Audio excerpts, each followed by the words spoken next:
refait la prédique, une courte vidéo qui revient sur la prédication du dimanche pour aller un peu plus loin dans son appropriation. Commencer l'année avec les psaumes, c'est le titre de la mini-série en cours avec pour cette deuxième prédication le psaume 2. Si le psaume 1 était atypique en se présentant non pas comme une prière mais comme une béatitude, le psaume 2 l'est aussi un peu à sa manière. Ce n'est pas non plus une prière, puisqu'il parle de Dieu à la troisième personne, et son thème central est la souveraineté de Dieu sur tous les peuples et leurs dirigeants. Dans le contexte de l'Ancien Testament, ce psaume 2 est un chant de combat et de résistance.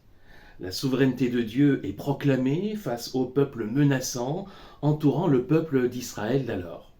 C'est une source d'espérance qui s'appuie sur les promesses de Dieu.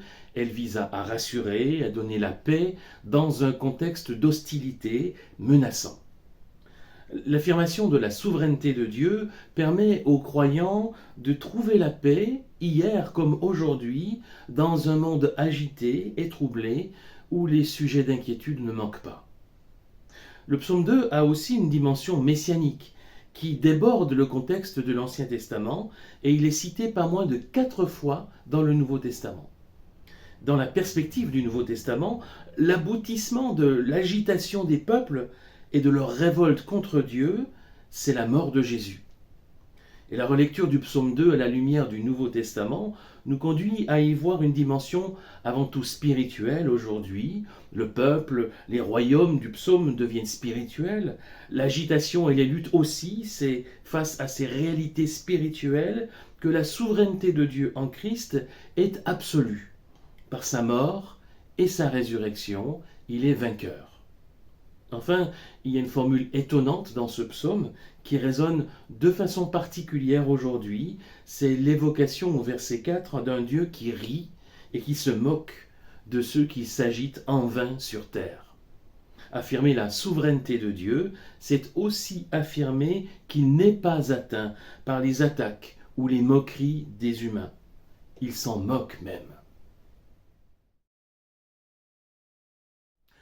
Pour aller un peu plus loin dans l'appropriation et la réflexion à propos de cette prédication, j'aimerais proposer quelques éléments complémentaires à propos de la souveraineté de Dieu. L'affirmation selon laquelle Dieu est souverain est fondamentale dans la Bible. On peut même dire qu'elle est constitutive de la nature même de Dieu. Si Dieu n'est pas souverain, s'il n'accomplit pas tout ce qu'il veut, c'est qu'il n'est pas tout-puissant, c'est qu'il n'est tout simplement pas Dieu. Mais il y a pour nous plusieurs paradoxes insolubles, sinon par la foi, avec la souveraineté de Dieu. Comment maintenir en même temps la souveraineté de Dieu et sa bonté face à certains événements choquants, incompréhensibles? Comment maintenir à la fois la souveraineté absolue de Dieu et la responsabilité personnelle de chacun? Alors certes, nier l'existence de Dieu fait disparaître ces paradoxes, mais cela pose d'autres problèmes.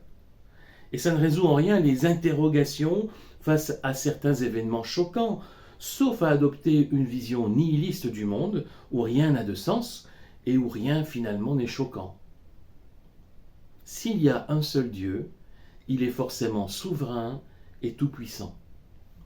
Et il est naturel que la créature finie que je suis ne puisse pas saisir cette réalité infinie.